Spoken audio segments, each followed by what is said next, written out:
What's going on, nation, and welcome to Bench Break Episode 6, How to Build More Visible and Blocky Abs. Now, we all know that as you start to decrease your body fat percentage, you're going to start to see the outlines of your abdominals and your obliques. But what if you want to have those extra deep cuts and you want to have the kind of abs that really poke out when you flex? Well, in order for that to happen, you need to train your abs like you would any other muscle part that you want to grow. What I want to do today is go over with you the training techniques that I use to help me build a defined six-pack and obliques. For your frequency, I'm going to recommend that you train your abs 4 times a week. And what I like to do is split those workouts into 2 different categories. On day 1, I like to focus on the rectus abdominis, and on day 2, I like to focus on the obliques. And then what I do is I take a rest day and then repeat that workout. So day 4, rectus abdominis. Day 5, I'm hitting the obliques again. For the intensity of these exercises, you're going to be trying to lift as much weight as possible for the designated rep ranges. Just like any other muscle group that you train, you want to apply as much weight and progressive overload as possible to really rip and tear the muscle fibers so that you can actually have some growth.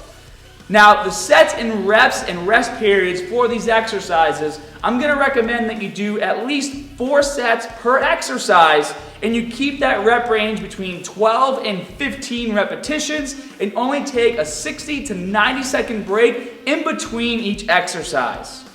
Now that you have an idea on how to format your routine, what I want to do is go over with you my 6 favorite exercises for day 1. And when you decide to make your routine, you only need to pick 2 to 3 exercises per day. So if you want to use the exercises from this list, just pick 2 to 3. I also want you to know that there is a lot of speculation out there that you can't target your lower abs specifically or the upper. In my experience, whenever I perform an exercise that involves weighted leg lifting, so I'm lifting my legs in the air and applying extra weight to it, I feel like I have a lot more engagement in my lower abs. So with this in mind, every single time I do my day 1 workout, I make sure I always incorporate an exercise that involves lifting the legs. So let's get started with the first exercise. Now the first one is my all-time favorite exercise, and it's called an ab pull down. Now I'm going to simulate this with bungees. However, if you check out this video right here, it's actually an exercise that you can perform a lot easier with a lot more weight with a cable machine. But I don't have it in my studio, so I'm going to demonstrate right here. So the ab pull down, very simple, on your knees like this. You're holding the handles by your head, and you're bringing your knees to your elbows. Or say elbows to knees. If you could bring your knees to your elbows, that's talent. And you'll notice I'm trying to keep my torso in one place as I do the exercise. And when you start to lift really heavy with this exercise, if you can have somebody stand on your toes, it'll allow you to focus more on contracting your core as opposed to trying to do the exercise and hold yourself in one spot. Second exercise is going to be a dumbbell hanging knee raise.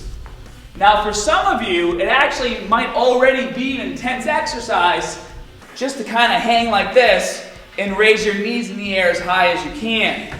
For those of you who are a bit more advanced, I'd like for you to do it with a dumbbell. And there's a few different ways you can do this. If you have access to ankle weights, you can use those as well. If you don't, just position a dumbbell where you can grab it with your feet. You're going to hang like so and bring it up as high as possible, controlling the weight on the way up and on the way down, and you're not using any momentum. You can also perform this exercise with a dip station. Doing the same thing, you're going to bring yourself in the air, and with this one, you want to make sure your hips are staying in line with your hands, okay? And I'll show you the difference. This is what the exercise is supposed to look like. So I'm actually pushing my hips forward. This is what you don't want to do. You don't want to be doing this. Okay? Hips forward, bring the weight up as high as you can. So that's the more advanced way to do it. My third favorite exercise is ball passes. And these can get pretty intense. especially if you use a slower tempo, so you go a lot slower with the ball pass. Now, whenever you do these, it's actually a 1-1 count. So it's not one repetition until the ball leaves your feet and then comes back to your feet. So just like this. Lay down on the ground, hands over your head, come up, and as you come up to grab the ball, your shoulder blades have to come off the ground.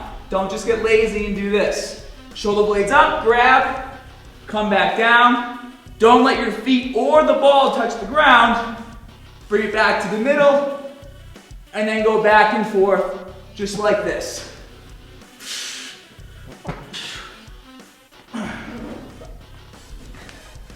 The fourth exercise is going to be a medicine ball floor crunch. For this one, you might want to start off with a smaller size medicine ball. This is an 8-pound ball.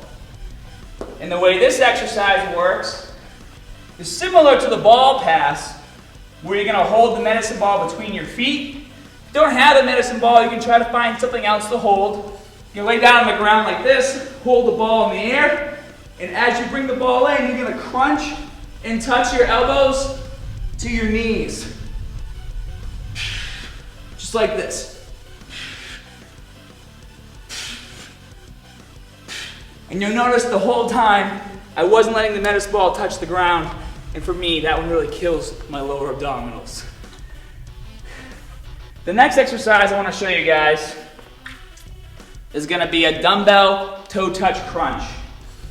And for this one, you're going to lay down on the ground like this. You're going to hold your arm in the air, shoulder blade on the ground. Keep one leg bent. And then what you're going to do is raise one leg in the air and touch the toes with your opposite hand, like this. And then come back down to the ground, just like that. And what you would do is perform all your reps on one side and then switch to the other.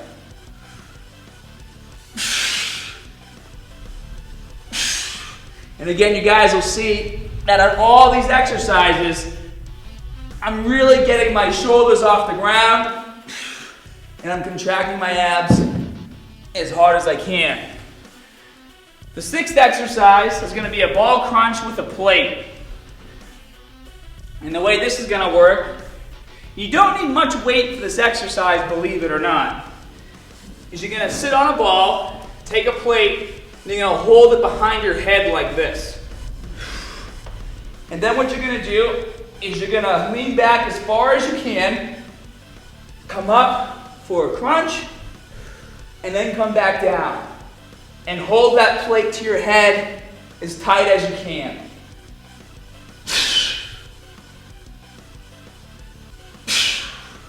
Just like that. So those are some of my favorite exercises to target the rectus abdominis on day one. So what we're going to do now is go to day 2. And I'm going to show you some of my favorite exercises that target obliques. Now we're on to day 2, which is going to be obliques. And once again, I'm going to show you guys 4 challenging exercises to really target your obliques. But remember, you're only picking 2 to 3 to do on your day 2 workout. The first exercise is going to be a woodchopper. Now for this exercise, you want to use a cable machine. However, I'm going to demonstrate with a bungee once again. So for the woodchopper, what you want to do is you want to set up the pulley so it's at about your hip height. From there, you're going to hold on to the handle. I like to interlock my fingers. And as a rule of thumb with most oblique exercises, I like to keep my hips facing one way and never let them move. That way I get as much tension as possible as I twist my torso. So for this exercise, I'll actually start with my toes facing forward and my hips facing forward away from the machine. Grab the handle, keep my arm straight, and then push all the way through.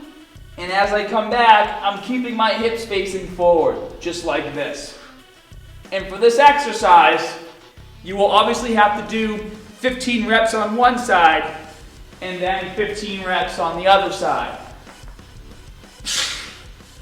Now you can also switch up this exercise every once in a while if you would like.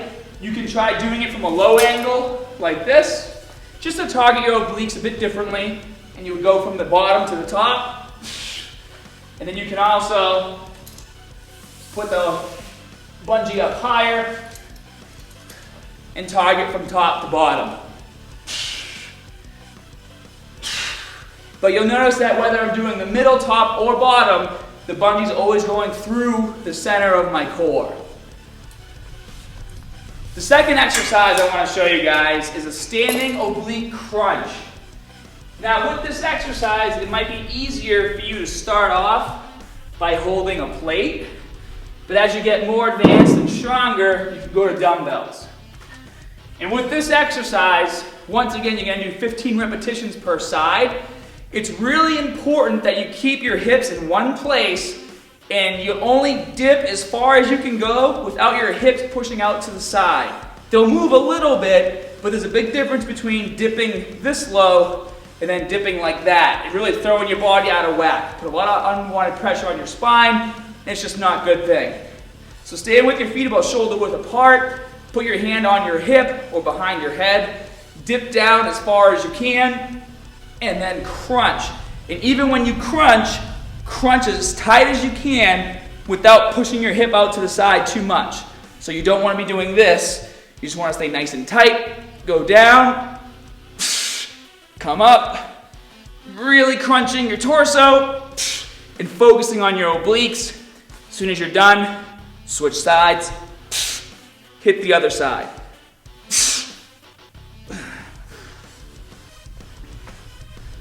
The third exercise is going to be a floor oblique twist. And you're going to use a plate. If you want to, you can also use a medicine ball. For this exercise, you're going to actually try to balance on your glutes. So keep your feet together, flex your glutes a little bit, lean back as far as you can while still being able to sit upright. And what you want to do is bring the plate back and forth.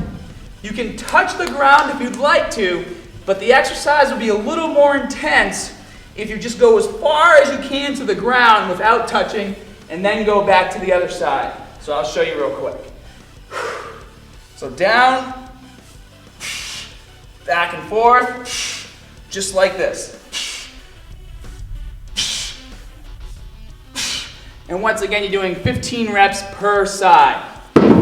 Now, the fourth exercise, and this is a really challenging exercise, is going to be, standing oblique twist with dumbbells.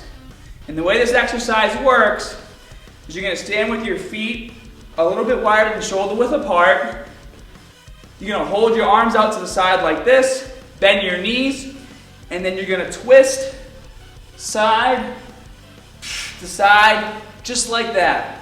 And again, you'll notice that my hips are facing forward the entire time, and I'm not really using that heavy of weights.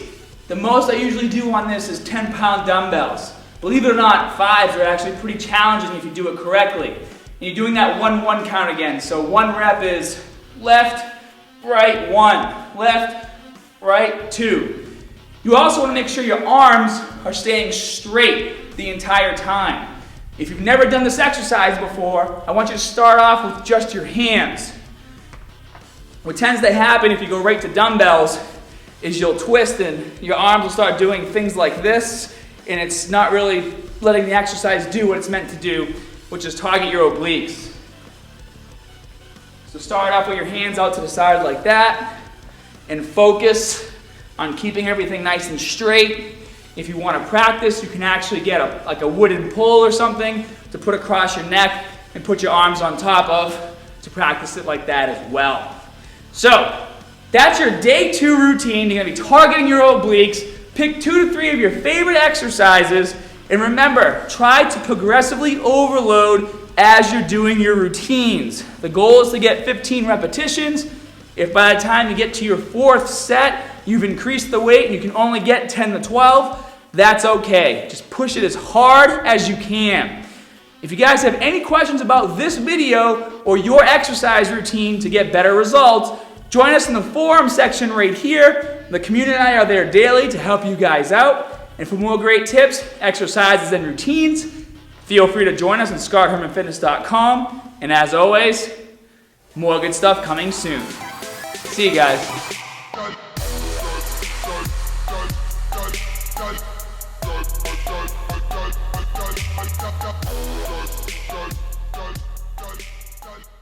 If you're looking for a quick way to switch things up, log into your SHF profile and go to the workout section of the website. Once there, click on the muscles you want to train, then you'll be brought to a page where you can further filter down your search. Now you have a complete list of all the routines that target your chest and utilize only a barbell or dumbbell. From here you can rate the routine, add it to your routines on your profile, and if you scroll down, you can see a write-up of the entire routine as well as photos of all the exercises. You can also download a printable PDF just by clicking on it.